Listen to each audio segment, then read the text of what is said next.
నమస్తే, welcome to KTV news. ముందుగా headlines చూద్దాం. బడుగుల సంక్షేమ నామ సంవత్సరం మొదలైంది. సంక్షేమ బోర్డు చైర్మన్ పోతుల బాలకోటయ్య స్పష్టీకరణ. ఎంపీ కేశినేని శివనాథ్ కార్యాలయంలో మీడియా సమావేశం.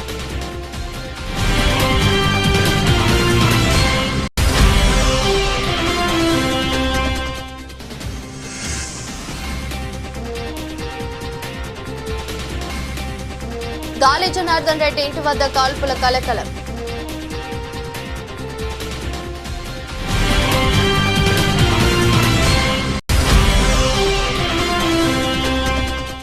సిపిఐ రాష్ట్ర కార్యాలయం దాసరి భవన్లో సిపిఐ రాష్ట్ర కార్యదర్శి గుంచల ఈశ్వరయ్య, జిల్లా కార్యదర్శి దోనేపూడి శంకర్, నగర కార్యదర్శి జి కోటేశ్వరరావు సంయుక్త ఆధ్వర్యంలో నూతన సంవత్సర వేడుకలు. నూతన సంవత్సరాన్ని పురస్కరించుకుని గురువారం రాష్ట్ర సచివాలయంలో పలువురు అఖిల భారత సర్వీసుల ఉన్నతాధికారులు, వివిధ శాఖాది అధిపతులు, సచివాలయం ఇతర విభాగాల అధికారులు, ఉద్యోగులు, పలు ఉద్యోగ సంఘాల ప్రతినిధులు తదితరులు ప్రభుత్వ ప్రధాన కార్యదర్శి కె విజయానంద్కు నూతన సంవత్సర శుభాకాంక్షలు తెలిపారు. సిఎస్కు శుభాకాంక్షలు తెలిపిన వారిలో ప్రధానంగా ప్రత్యేక ప్రధాన కార్యదర్శి బి రాజశేఖర్, ముఖ్య కార్యదర్శులు ముఖేష్ కుమార్, మీనా, జె శ్యామలరావు, జయలక్ష్మి తదితర ముఖ్య కార్యదర్శులు, కలెక్టర్లు, జేసీలు, వివిధ శాఖాధిపతులు, సచివాలయ ఉద్యోగుల సంఘం ఇతర ఉద్యోగ సంఘాల ప్రతినిధులు పాల్గొన్నారు.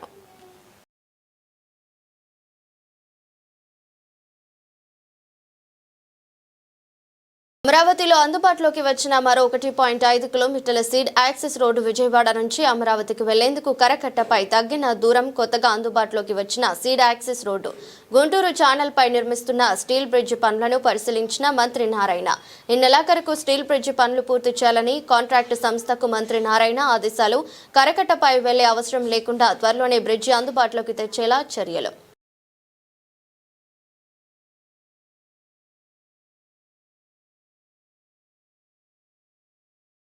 కర్ణాటక బళ్ళారిలో బీజేపీ ఎమ్మెల్యే గాలి జనార్దన్ రెడ్డి ఇంటి వద్ద కాల్పులు కలకలం రేపాయి. ఆయన ఇంటి ముందు కాంగ్రెస్ ఎమ్మెల్యే భరత్ రెడ్డి అనుచరులు నిన్న సాయంత్రం బ్యానర్ కట్టేందుకు ప్రయత్నించడంతో ఘర్షణ మొదలైంది. ఇరు వర్గాలు పరస్పరం కాల్పులు జరపగా ఓ ఐఎన్సీ కార్యకర్త మరణించారు. తనను చంపేందుకు కుట్ర చేస్తున్నారని జనార్దన్ ఆరోపించగా భరత్ ఖండించారు. తమ కార్యకర్త చావుకు కారణమైన జనార్దన్ను అరెస్టు చేయాలని డిమాండ్ చేశారు. పేద సామాన్య మధ్య తరగతి ప్రజలకు రుణాలు మంజూరులో సరళతరమైన విధానాలు అవలంబించడం కారణంగా కేంద్ర వాణిజ్య పరిశ్రమల శాఖ మంత్రి పీయూష్ గోయల్ చేతుల మీదుగా జాతీయ స్థాయి బెస్ట్ బ్యాంక్ అవార్డును అందుకోవడం తమకు గర్వకారణమని coastal local area bank managing director B Venugopal Reddy తెలిపారు.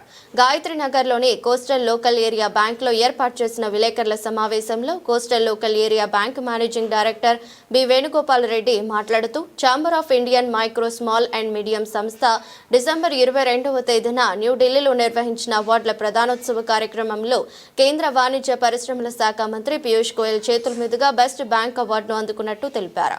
సుప్రీంకోర్టు మాజీ న్యాయమూర్తి దీపక్ శర్మ ఈ అవార్డులకు న్యాయ నిర్ణేతగా వ్యవహరించడం జరిగిందని విలేకరుల సమావేశంలో bank chief credit officer Maruthi Rao, chief operating officer P Hemant Kumar పాల్గొన్నారు. నిర్వహిస్తున్న కోస్టల్ లోకల్ ఏరియా బ్యాంకును న్యూఢిల్లీకి చెందిన chamber of Indian micro small and medium enterprises సంస్థ ఉత్తమ లోకల్ ఏరియా బ్యాంక్ కింద అవార్డు ఇచ్చింది. సో దీన్ని ఈ లాస్ట్ వీక్ ఢిల్లీలో జరిగిన ఫంక్షన్లో నేను మా సిసిఓ మారుతీరావు గారు ఈ అవార్డుని ప్లస్ సర్టిఫికేట్ ఆఫ్ కమెండేషన్ కూడా గౌరవ భారత ప్రభుత్వ వాణిజ్య మరియు పరిశ్రమల శాఖ మంత్రి శ్రీ పీయూష్ గోయల్ వారి హస్తాల నుంచి తీసుకుంటాం జరిగింది. ఈ అవార్డుని మాజీ సుప్రీంకోర్టు న్యాయమూర్తి గారితో హెడ్డింగ్ చేసిన ఒక ప్యానెల్ ఆఫ్ ఎమినెంట్ ప్యానలిస్ట్స్, తర్వాత నాలెడ్జ్ పార్ట్నర్గా కేర్ ఎడ్జ్ రేటింగ్స్ సంస్థ వాళ్ళు రికమెండ్ చేసిన వాటిని సెలెక్ట్ చేశారు. సో మీకు తెలిసినట్లుగానే కోస్టల్ లోకల్ ఏరియా బ్యాంక్ దేశంలోనే ప్రప్రథమ లోకల్ ఏరియా బ్యాంక్. 1999లో విజయవాడ మొట్టమొదటి శాఖను ప్రారంభించాము. ఇప్పటికి 26 సంవత్సరాలు మనుగడ. 12 జిల్లాల్లో 50 శాఖలతో కార్యక్రమాలు నిర్వహిస్తున్నాము. దీని యొక్క యూనిక్నెస్ ఏంటంటే ఈ జిల్లాల్లో సేకరించిన డిపాజిట్లని మళ్ళీ ఇదే జిల్లాల్లో లోన్గా ఇవ్వటం మూలంగా balanced development plus employment generation దోహదపడుతోంది. తర్వాత ప్రాంతీయ అవసరాలను దృష్టిలో పెట్టుకుని అనేక ఉత్తమ రుణ ప్రోడక్ట్లను కోస్టల్ బ్యాంకు అందిస్తుంది. అంటే మిగతా వాళ్ళు ఇవ్వనివి మేము ఇచ్చేవి సుమారుగా ఏమిటంటే కళ్యాణమస్తు అని వివాహ ఖర్చుల కోసం లోన్ ఇస్తాము, భూ యజమాని అని చిన్న మరియు సన్నకారు రైతుల కోసం వ్యవసాయ భూమి కొనుగోలు చేసుకుంటానికి లోన్ ఇస్తాము, తర్వాత ఇరుగు పొరుగు షాపుల కోసం కోస్టల్ ఈజీ లోన్ అని లోన్ ఇస్తాము, తర్వాత విద్యా సంస్థల అభివృద్ధి కోసం ఎస్పెషల్లీ ప్రైవేట్ స్కూల్స్ డెవలప్మెంట్ కోసం వాటికి అవసరమైన క్యాపిటల్ తక్కువ ఉంటుంది కాబట్టి వాటి డెవలప్మెంట్ కోసం లోన్ ఇస్తున్నాము. తర్వాత గోదాం రసీదులు, కోల్డ్ స్టోరేజ్ రసీదుల మీద కూడా రైతులకు వ్యాపారస్తులకు లోన్స్ ఇస్తున్నాము. ఇవన్నీ కాకుండా అన్ని బ్యాంకులు ఇచ్చేటట్టుగానే గృహ రుణాలు, వాహన రుణాలు, వ్యక్తిగత రుణాలు, తర్వాత జీతాల మీద రుణాలు, పంట రుణాలు, వాణిజ్య రుణాలు ఇవన్నీ కూడా బ్యాంకు సమకూరుస్తుంది. ఈ బ్యాంకు యొక్క యూనిక్నెస్ ఏంటంటే సాయంత్రం 6 గంటల వరకు బ్యాంకింగ్ చేయటము, తర్వాత పర్సనలైజ్డ్ టచ్ తోటి సర్వీస్ చేయటము, తర్వాత బ్యాంకింగ్ ఏజెంట్ల ద్వారా ఇంటి దగ్గరే డోర్ స్టెప్ సర్వీస్ చేయటము, ఇవన్నీ యూనిక్నెస్. తర్వాత రుణాలనేది కానీ త్వరగా డెసిషన్ తీసుకుని త్వరగా ఆమోదం చేయటం అనేది ఈ బ్యాంకు యొక్క స్ట్రెంగ్త్. ఈ బ్యాంకు 25 లక్షల వరకు సాధారణ సింపుల్ రుణాలకి ఆదాయ పన్ను రిటర్న్ ఉన్నా లేకున్నా, తర్వాత ఆడిటెడ్ బ్యాలెన్స్ షీట్లు లేకున్నా కూడా వాళ్ళ యొక్క సెల్ఫ్ డిక్లరేషన్ వెరిఫై చేసుకునే బేసిస్ మీద తీసుకొని మేము రుణ సదుపాయం కల్పిస్తున్నాం. తర్వాత కోస్టల్ బ్యాంక్కి అత్యున్నతమైన 27% క్యాపిటల్ యాడిక్వసీ ఉన్నది.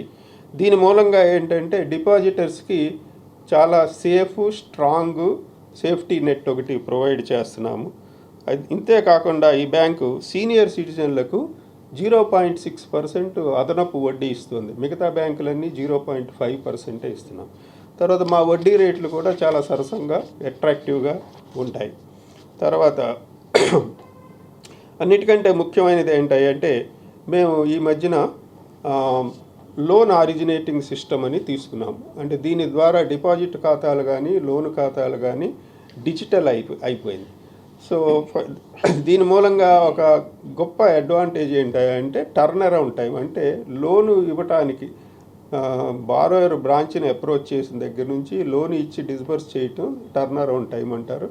అది గణనీయంగా తగ్గిపోయింది. అంటే కొన్ని రుణాలైతే ఒక రోజు లోపలే చేయగలుగుతున్నాం, ఎందుకంటే దానికి లీగల్ వాల్యుయేషన్ ఇటువంటివి ఏమీ లేనివి. ఫర్ ఎగ్జాంపుల్ వాహన రుణాలు కానీ, గోదాం రుణాలు కానీ, గోదాం రసీదు మీద రుణాలు, జీతాల మీద ఇచ్చే రుణాలు కానీ ఇటువంటివి రుణాలు కొన్ని గంటల్లోనే చేయగలుగుతున్నాం. ఫర్ ఎగ్జాంపుల్ దాచేపల్లిలో ఒక రైతు మా బ్రాంచ్ని అప్రోచ్ అయ్యి వేర్ హౌస్ రిసిప్ట్ లోన్ కనుక ఇస్తే అది ఆరిజినేట్ చేసి మేము శాంక్షన్ కూడా 3-4 గంటల్లో చేయగలుగుతాం. ఇవన్నీ ఇదివరకు సాధ్యం అయ్యేవి కాదు. లోన్ ఆరిజినేటింగ్ సిస్టమ్ లేనప్పుడు కొరియర్ ద్వారా ఇటు వచ్చి అటు వెళ్ళటానికే 3-4 రోజులు పట్టేది. సో వీటి మూలంగా ఏంటంటే కస్టమర్ డిలైట్ మనం పెంపొందించడానికి బాగా ఉపయోగపడుతుంది. తర్వాత రీసెంట్గా భారతీయ రిజర్వ్ బ్యాంకుకి సంతృప్తి చెందేటట్టుగా మేము దీర్ఘకాలంగా పెండింగ్లో ఉన్న షేర్ హోల్డింగ్ డైల్యూషన్ని చేయగలిగాము.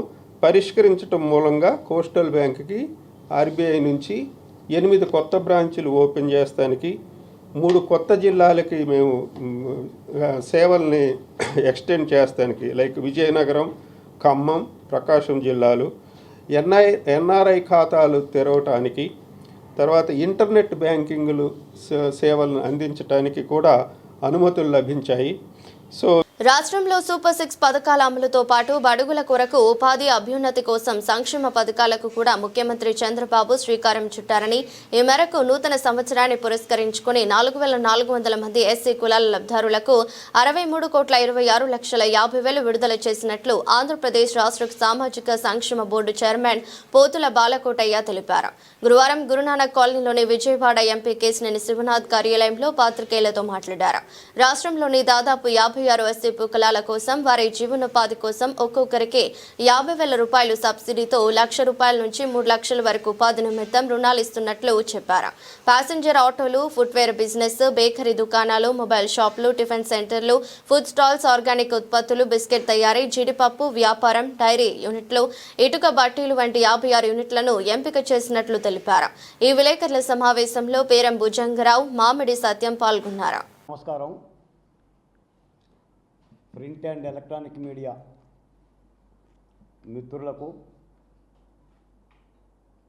ఆయా ఛానళ్ళ వీక్షకులకు, ఆయా పత్రికల పాఠకులకు నూతన సంవత్సరం 2026 శుభాకాంక్షలు. తెలుగు ప్రజలతో పాటు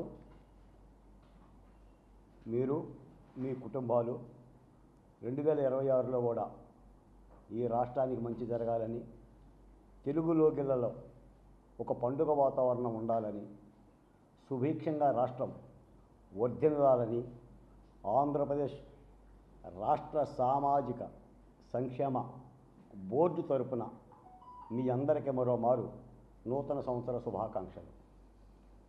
మిత్రులారా, ఈ జనవరి 1 2026 శుభదినాన్ని పురస్కరించుకొని మీతో మాట్లాడేందుకు ముఖ్యమంత్రి చంద్రబాబు నాయుడు గారు ఒక అవకాశం ఇచ్చారు నాకు.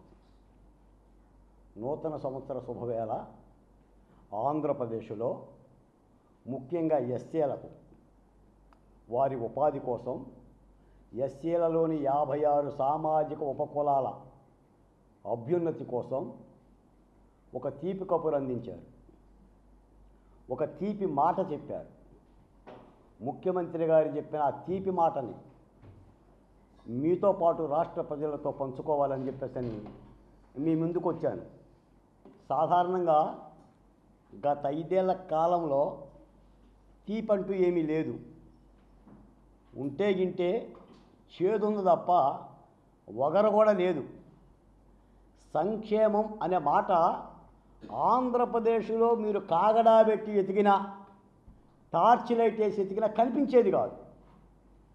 కానీ రాష్ట్ర ముఖ్యమంత్రి చంద్రబాబు నాయుడు గారు, కూటమి ప్రభుత్వం ఈ నూతన సంవత్సరం సందర్భంగా ఎస్సీలకి దాదాపుగా ఈ 56 ఉపకులాలకి 4,400 మంది లబ్ధిదారులకి 28 జిల్లాల్లో రసాయన ఎరువులు, పురుగు మందులు వాడిన ఆహార ఉత్పత్తులు తినడం ద్వారా ప్రజలు పటుత్వం కోల్పోతున్నారని బీజేపీ కిసాన్ మోర్చా రాష్ట్ర అధ్యక్షులు చిగురుపాటి కుమారస్వామి వెల్లడించారు. మోదీ ప్రభుత్వం సేంద్రియ వ్యవసాయంపై దృష్టి పెట్టిందని, సేంద్రియ వ్యవసాయ ఉత్పత్తులు పెంపొందించేందుకు పనిచేస్తున్నట్లు స్పష్టం చేశారు. జనవరి 3న సేంద్రియ వ్యవసాయం అన్న అంశంపై రౌండ్ టేబుల్ సమావేశం నిర్వహిస్తున్నామని చెప్పారు. గురువారం రాష్ట్ర బీజేపీ కార్యాలయంలో బీజేపీ కిసాన్ మోర్చా రాష్ట్ర అధ్యక్షులు చిగురుపాటి కుమారస్వామి ఆధ్వర్యంలో మీడియా సమావేశం జరిగింది. ఈ సమావేశంలో కిసాన్ మోర్చా నాయకులు పాల్గొన్నారు. ఈ సందర్భంగా కుమారస్వామి మాట్లాడుతూ, రసాయన ఎరువులు, పురుగు మందులు వాడిన వ్యవసాయ ఉత్పత్తులు, ఆహార ఉత్పత్తుల వల్ల ప్రజలలో పటుత్వం తగ్గి అనారోగ్యానికి గురవుతున్నారన్నారు. కేంద్ర ప్రభుత్వం సేంద్రియ వ్యవసాయంపై దృష్టి పెట్టిందన్నారు. నూతన సంవత్సరం జనవరి 3న నగరంలోని వెన్యూ కళ్యాణ మండపంలో సేంద్రియ వ్యవసాయంపై రౌండ్ టేబుల్ సమావేశం నిర్వహిస్తున్నామన్నారు. కార్యక్రమంలో సేంద్రియ వ్యవసాయం వల్ల కలిగే లాభాలు, నష్టాలు అన్న అంశంపై చర్చ జరుగుతుందన్నారు. గో ఆధారిత వ్యవసాయం చేసే ప్రతి ఒక్క రైతు ఈ రౌండ్ టేబుల్ సమావేశంలో పాల్గొనాలని పిలుపునిచ్చారు. ఈ సందర్భంగా రాష్ట్ర ప్రజలందరికీ నూతన సంవత్సర శుభాకాంక్షలు తెలిపారు. కొత్త సంవత్సరంలో 2026లో జనవరి 3వ తారీఖున సేంద్రియ వ్యవసాయం మీద వెన్యూ కళ్యాణ మండపంలో రౌండ్ టేబుల్ సమావేశం జరుగుతూ ఉంది. సేంద్రియ వ్యవసాయం మీద భారతదేశం అనేక సంవత్సరాల నుంచి ఈ రసాయనిక ఎరువులు, పురుగు మందులు వాడటం వల్ల నేల తల్లి కుషించిపోయి ఆ నేలలో ఉండే పట్టుత్వం కోల్పోయిన పరిస్థితి ఉంది. దానికి నేల తల్లిని కాపాడటం కోసము నేల పాడవటం కాకుండా అనారోగ్యంగా ఏదైతే ఈ ఆహారము పురుగు మందులు రసాయనిక ఎరువులు వాడటం వల్ల వచ్చే ఆహారం తినటం వల్ల అనారోగ్యంతో భారతదేశంలో ఉండే అనేక మందికి అనారోగ్యం వస్తుంది.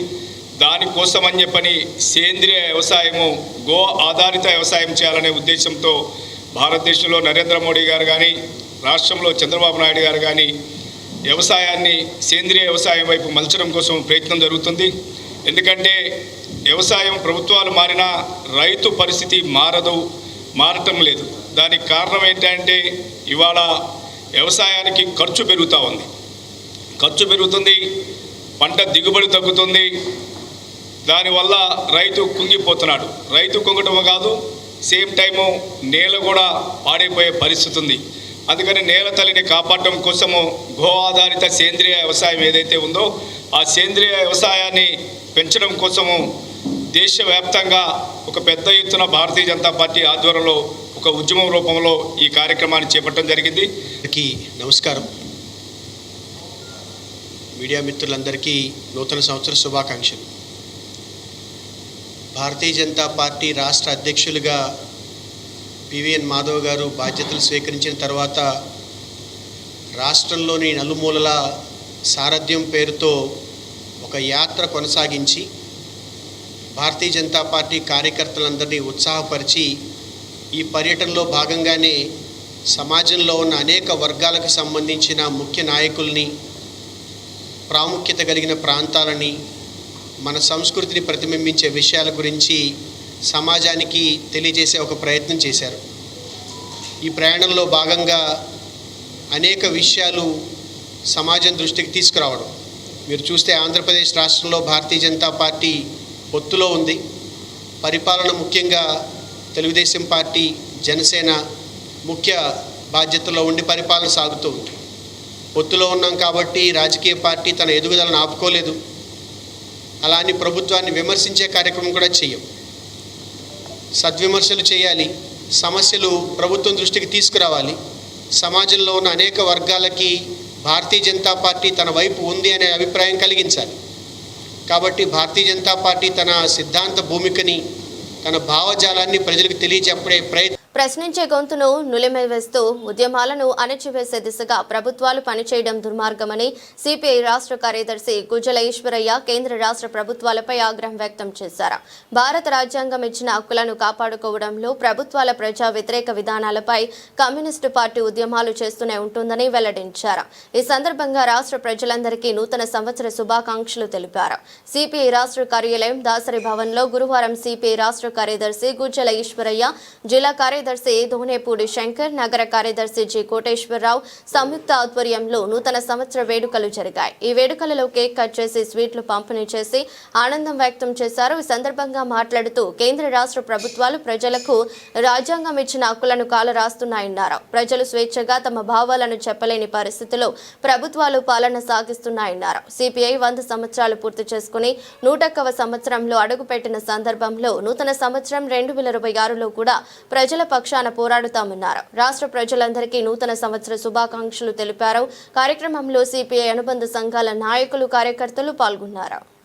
నగర ప్రజానీకానికి భారత కమ్యూనిస్ట్ పార్టీ సిపిఐ విజయవాడ నగర సమితి తరపున నూతన సంవత్సర శుభాకాంక్షలు తెలియజేస్తాము.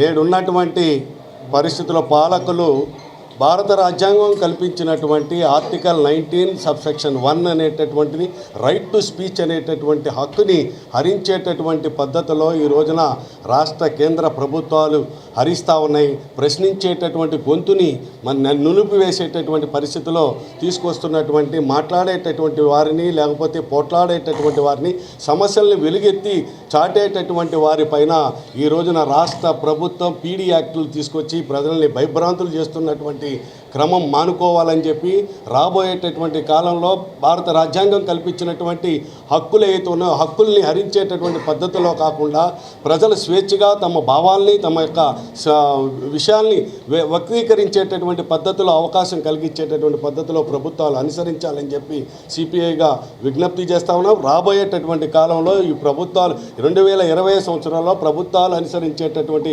వ్యతిరేక విధానాలపైన స్పష్టంగా నగరంలో కమ్యూనిస్ట్ పార్టీ ఆ వైపుగా అడుగులు వేస్తూ ప్రజలకు చేరువవుతుందనేటటువంటిది ఈ సందర్భంగా తెలియజేస్తూ మరొకసారి విజయవాడ నగర ప్రజానికానికి అందరికీ కూడా నూతన సంవత్సర శుభాకాంక్షలు. పౌర సమాజానికి నూతన సంవత్సర శుభాకాంక్షల్ని సిపిఐగా తెలియజేస్తున్నాం. ఈ నూతన సంవత్సరంలో ప్రజా సమస్యలపైన రాజ్యహింస పాలక వర్గాలు తీవ్రతరం చేస్తున్న దశలో ఇవాళ మన పౌర సమాజం ఉన్నది. ప్రజా ఉద్యమాన్ని అంచడానికి ప్రజా ఉద్యమాలపైన పాశవికమైన ఫ్యాసిస్ట్ దాడులను కొనసాగించేటువంటి ప్రయత్నాల్లో ఈ రోజున కేసుల్ని తిరగదోడుతూ 50 సంవత్సరాలుగా పోరాటం చేసినటువంటి వారి పైన కేసులు పెట్టాలనేటువంటి దుష్ట తలంపు ఈ రోజున ఈ పాలక ప్రభుత్వాలకు వచ్చినటువంటి సందర్భంగా ఈ నూతన సంవత్సరంలో కమ్యూనిస్టులు యువకులు ఇవాళ జడంతరం పోరాటం చేసినటువంటి దశలో ఉన్నటువంటి నేపథ్యంలో ఈ సంవత్సర కాలంలో రాబోయే నూతన సంవత్సరంలో యువజన విద్యార్థి మహిళా కార్మిక కమ్యూనిస్టు శక్తులన్నీ కూడా పెద్ద ఎత్తున ఫ్యాసిస్ట్ విధానాలకు పోరాటం చేయాలని చెప్పి ఆ వైపుగా ప్రజా సమస్యల పరిష్కారానికి అందరం కృషి చేయాలని చెప్పి ప్రజలు దానికి సమాయత్తం కావాలని కమ్యూనిస్టులు సాగించేటువంటి పోరాటాలకి మీ నైతిక ఆర్థిక మద్దతును కోరుతున్నాము. మరోసారి నూతన సంవత్సర శుభాకాంక్షలను తెలియజేస్తున్నాం. విజయవాడ గవర్నర్ పేటలోని జాతీయ బీసీ సంక్షేమ సంఘం కార్యాలయంలో నూతన సంవత్సర వేడుకలను నిన్న ఘనంగా నిర్వహించారు. సంఘం అధ్యక్షులు doctor Laka Vengalarao Yadav cake cut చేసి అందరికీ నూతన సంవత్సర శుభాకాంక్షలు తెలిపారు. అనంతరం మాట్లాడుతూ జాతీయ బీసీ సంక్షేమ సంఘం ఢిల్లీలో జంతర్ మంతర్ వద్ద రాస్తారోకో నిర్వహించడం జరిగిందని, 10 రాష్ట్రాల నుంచి పెద్ద ఎత్తున వచ్చారని, చట్టసభల్లో బీసీలకు 50% రిజర్వేషన్ కల్పించాలని కోరడం జరిగిందన్నారు. బీసీ మహిళలకు సబ్ కోటా పెట్టి రిజర్వేషన్లు అమలు చేయాలన్నారు. బీసీలకు క్రీమీ లేయర్ తొలగించాలని, హైకోర్టు సుప్రీంకోర్టులో కూడా రిజర్వేషన్లు అమలు చేయాలని కోరడం జరిగిందన్నారు. రాష్ట్ర ఆంధ్రప్రదేశ్ ఆధ్వర్యంలో కూడా పెద్ద ఎత్తున నిర్వహించాలనుకుంటున్నామని చెప్పారు. సంఘం నాయకులు మాట్లాడుతూ నూతన సంవత్సరంలో అన్ని రంగాల్లో అందరూ రాణించాలని ఆకాంక్షించారు. ఢిల్లీలో జంతర్ మంతర్ వద్ద పెట్టిన కార్యక్రమం విజయవంతం చేసినందుకు అందరికీ కృతజ్ఞతలు తెలిపారు. నేను డాక్టర్ జొన్నలగడ్డ పవన్. అందరికీ నూతన సంవత్సర రాష్ట్ర ప్రజలకి, మా బీసీ కుటుంబ సభ్యులకి అందరికీ నూతన సంవత్సర శుభాకాంక్షలు. ఈ నూతన సంవత్సరం అన్ని రంగాల్లో అందరూ విజయంగా రాణించాలని, ఆయురారోగ్యాలతో ఉండాలని మా బీసీ సంఘం తరఫున కోరుకుంటున్నాము. అందరికీ నమస్కారం. ముందుగా జాతీయ బీసీ సంక్షేమ సంఘం జాతీయ అధ్యక్షులు మా లాగా వెంగళరావు గారు ఈరోజు మా జాతీయ స్టేటు కార్యాలయంలో కేక్ కటింగ్ వారి ఆధ్వర్యంలో విజయవాడ సిటీ రాష్ట్రం నుంచి అన్ని బీసీ సంఘాలు మా నాయకులందరూ వచ్చి ఈరోజు మా సంఘంలో కేక్ కటింగు నూతన సంవత్సర శుభాకాంక్షలు చెప్పడానికి మా అధ్యక్షుల వారికి తిరువూరు, మైలవరం, జగ్గిపేట అన్ని రాష్ట్రాల అన్ని జిల్లాల నుంచి వచ్చారండి. అలాగే ముఖ్యంగా ఈరోజు చెప్పాల్సిన విషయం ఏంటంటే 17/12/2025 ఢిల్లీలో అంగర వైభవంగా ఎంపీలు జంతర్ మంతర్ దగ్గర ఎంపీలు, మాజీ ఎంపీలు, మాజీ ముఖ్యమంత్రులు, అనేక మంది రాజకీయ నాయకులు, జాతీయ అధ్యక్షులు కానీ అందరూ కలిసి మేము పెట్టిన కార్యక్రమానికి బాగా సక్సెస్ చేశారు. అందరికీ పేరు పేరున మా జాతీయ అధ్యక్షులు వారి తరపున మొత్తానికి అందరికీ మా అభినందనలు తెలియజేస్తున్నామండి. నమస్కారం. చెప్పాలి. నా పేరు డాక్టర్ లాకా వెంగళరావు యాదవ్, జాతీయ బీసీ సంక్షేమ సంఘం జాతీయ అధ్యక్షుడిని. ఈరోజు జాతీయ బీసీ సంక్షేమ సంఘం కార్యాలయం నందు నూతన సంవత్సరం అంటే 2026వ సంవత్సరం ప్రారంభం ఈరోజు ఈ యొక్క జాతీయ కార్యాలయంలో కేక్ కట్ చేసి కార్యక్రమాన్ని ప్రారంభించడం జరిగింది. ముఖ్యంగా విజయవాడ నగర ప్రజలు, అట్లాగే రాష్ట్ర ప్రజలు, దేశ ప్రజలందరూ కూడా మరి యొక్క నూతన సంవత్సరం 2026 వారి యొక్క కుటుంబాల్లో ఆనందాన్ని నింపుతూ అదేవిధంగా అష్టైశ్వర్యాలు ఆరోగ్యాన్ని కూడా ఆ దేవుడు ప్రసాదించాలని చెప్పేసి ప్రజలందరినీ కూడా కోరుకుంటూ జాతీయ బీసీ సంక్షేమ సంఘం మొన్న ఢిల్లీలో జంతర్ మంతర్ దగ్గర రాస్తారోక నిర్వహించడం జరిగింది. ఆ యొక్క రాస్తారోకలో మరి పాండిచ్చేరి రాష్ట్ర మాజీ ముఖ్యమంత్రి వైద్యలింగం గారు, అట్లాగే కర్ణాటక నుంచి దాదాపు 10 రాష్ట్రాల నుంచి కూడా పెద్ద ఎత్తున వచ్చి అక్కడ ఢిల్లీ జంతర్ మంతర్ వద్ద మరి బీసీలకి గౌరవ ప్రధానమంత్రి శ్రీ నరేంద్ర మోడీ గారు చట్టసభల్లో 50% రిజర్వేషన్లు మరి తీసుకురావాలని చెప్పేసి ఈ దేశానికి ప్రధానమంత్రి రాజైనటువంటి ఆయనే అందరికీ ఇవ్వాల్సిన అవసరం ఉంది కాబట్టి అక్కడ మేమందరం కూడా పెద్ద ఎత్తున ధర్నా చేసి మరి ప్రభుత్వాన్ని కోరడం జరిగింది. అదేవిధంగా మహిళా రిజర్వేషన్లు కూడా బీసీ మహిళలకి సబ్ కోటా పెట్టి రిజర్వేషన్లు అమలు చేయాలని చెప్పేసి, అలాగే బీసీలు క్రిమినల్ తొలగించాలని చెప్పేసి, అలాగే హైకోర్టు సుప్రీంకోర్టులో కూడా రిజర్వేషన్లు అమలు చేయాలని చెప్పేసి నిర్వహించడం జరిగింది. దీనికి అనేక ప్రాంతాల నుంచి కూడా ఆంధ్రప్రదేశ్, తెలంగాణ, ఒడిశా, కర్ణాటక, మరి అనేక రాష్ట్రాల నుంచి యూపీ, అదేవిధంగా హర్యానా అన్ని రాష్ట్రాల నుంచి కూడా పెద్ద ఎత్తున ప్రజలు వచ్చి ఆ కార్యక్రమం విజయవంతం చేశారు. అదేవిధంగా త్వరలో ఆంధ్రప్రదేశ్లో కూడా విజయవాడలో ఒక పెద్ద కార్యక్రమం చేయడానికి కూడా మేమందరం కూడా సన్నాహాలు చేస్తూ ఉన్నాం. కాబట్టి ప్రజలందరికీ మరొకసారి నూతన శుభాకాంక్షలు తెలియజేస్తున్నాం. నా జీవితం తెరిచిన పుస్తకం అని చెప్పుకునే సీఎం చంద్రబాబు తన విదేశీ పర్యటనపై ఎందుకంత గోప్యత పాటిస్తున్నారని వైఎస్ఆర్సీపీ ఎస్సీ సెల్ అధ్యక్షుడు మాజీ ఎమ్మెల్యే జేఆర్ సుధాకర్ బాబు డిమాండ్ చేశారు. తాడేపల్లి వైఎస్ఆర్సీపీ కార్యాలయంలో మీడియాతో మాట్లాడుతూ గతంలో 10 చేసిన ముఖ్యమంత్రులంతా తమ పర్యటన వివరాలను మీడియా ద్వారా ప్రజలకు చెప్పేవారని, కానీ చంద్రబాబు మాత్రం అనుమానాస్పదంగా ఎందుకు వ్యవహరిస్తున్నారని నిలదీశారు. చంద్రబాబు గురించి బాకాలు ఉదే ఎల్లో మీడియా సైతం ఆయన పర్యటనపై పరస్పరం భిన్నంగా ఎందుకు రాస్తున్నారని ప్రశ్నించారు.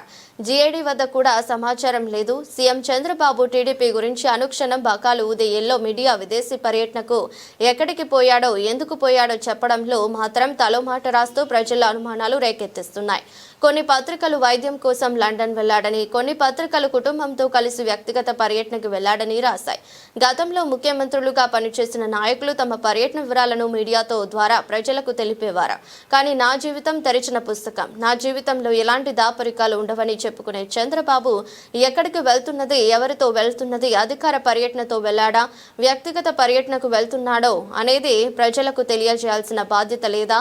ఇదే ఆయనలో ఉన్న పారదర్శకత. సాధారణ పరిపాలన శాఖ వద్ద కూడా సీఎం చంద్రబాబు పర్యటన వివరాలు లేకపోవడం ఆశ్చర్యం కలిగిస్తుంది. మా ముఖ్యమంత్రి గారు ఎక్కడికి వెళ్ళారని తెలుసుకునే హక్కు ఉంది కాబట్టి ప్రజల పక్షాన ఈ రోజున అధికార పార్టీని ప్రశ్నిస్తున్నాం. మీరు ఎక్కడికి వెళ్ళారని అడుగుతున్నాం. ఎందుకింత దాపరికంగా వ్యవహరిస్తున్నారని అడుగుతున్నాం. ఎక్కడికి వెళుతున్నారో చెప్తే సరిపోతుంది కదా, ఎందుకు చెప్పటం లేదు? ఎందుకు చంద్రబాబు నాయుడు గారు లండన్ వెళుతున్నారని మీడియా ద్వారా ప్రజలకు తప్పుదోవ పట్టించే కార్యక్రమం జరిగింది. చంద్రబాబు నాయుడు ఎక్కిన విమానం పశ్చిమ దిశగా వెళ్లాల్సింది పోయి తూర్పు దిశగా వెళ్ళింది. దారి మళ్ళిన విమానం సింగపూర్ వెళ్ళిందని కొందరు, బాలి వెళ్ళిందని కొందరు, జపాన్ వెళ్ళిందని కొందరు, ఇలా పలు రకాలుగా అనధికార సమాచారాన్ని ఫెయిలర్స్ని మీడియాలో వదిలేరు. అక్కడే ఇప్పుడు మాకు సమస్య వచ్చింది. అనధికారికంగా చంద్రబాబు నాయుడు సింగపూర్కి ద్వితీయ పౌరసత్వం కలిగి ఉన్నాడు. సింగపూర్ అంటే ఆయనకు అత్యంత ప్రీతిపాత్రమైనటువంటి నగరం.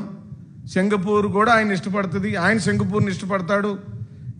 ఈ దేశంలో ఏ ముఖ్యమంత్రి వెళ్ళాలని సార్లు మన రాష్ట్ర ముఖ్యమంత్రి అయిన నారా చంద్రబాబు నాయుడు గారు సింగపూర్కి పదే వెళుతూ ఉంటాడు. ఆయనకి సింగపూర్ అంటే ఇష్టం.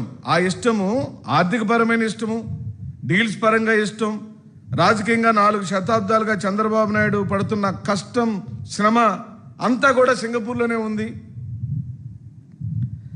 లండన్ వెళ్తున్నానని చెప్పి సడన్గా అక్కడికి ఎందుకు వెళ్ళారు? అసలు వెళ్ళారా? సింగపూర్లోనే ఉన్నారా? ఇవన్నీ అనుమానాలు. మీరు లండన్ వెళ్ళాలనుకున్నారు, కానీ అక్కడ మీ అబ్బాయి ఉన్నాడని మీకు తెలుసు. ఇప్పుడు అబ్బాయికి నాన్నగారికేమో తొందరగా నాన్నగారు మీరు దిగిపోతే నేను మరి ఎక్కాలి కదా, మన కుటుంబంలో ఒప్పందం అదే కదా అని రోజు ఘర్షణ జరుగుతుంది. మీ అందరికీ తెలిసిన చరిత్ర నేను కొత్తగా చెప్పాల్సిన అవసరం లేదు. ఏ క్షణంలోనైనా చంద్రబాబు నాయుడు గారి కుర్చీకి లోకేష్ ద్వారానే గండం పొంచి ఉంది. చంద్రబాబు నాయుడు గారి కుర్చీకి గండం కాదు, ఆంధ్ర రాష్ట్రానికే గండం పొంచి ఉందని మనవి చేస్తున్నాను. ఈ సందర్భంలో చంద్రబాబు నాయుడు గారి విదేశీ పర్యటనను వార్తలు ముగించే ముందు మరోసారి హెడ్లైన్స్. బడుగుల సంక్షేమ నామ సంవత్సరం మొదలైంది. సంక్షేమ బోర్డు చైర్మన్ పోతుల బాలకోటయ్య స్పష్టీకరణ. ఎంపీ కేశినేని శివనాథ్ కార్యాలయంలో మీడియా సమావేశం.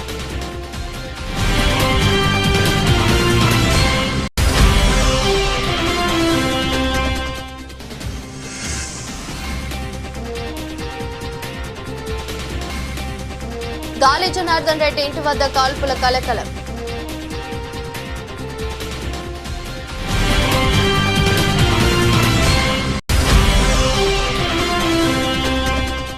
సిపిఐ రాష్ట్ర కార్యాలయం దాసరి భవన్లో సిపిఐ రాష్ట్ర కార్యదర్శి కుచల ఈశ్వరయ్య, జిల్లా కార్యదర్శి దోనేపూడి శంకర్, నగర కార్యదర్శి జి కోటేశ్వరరావు సంయుక్త ఆధ్వర్యంలో నూతన సంవత్సర వేడుకలు.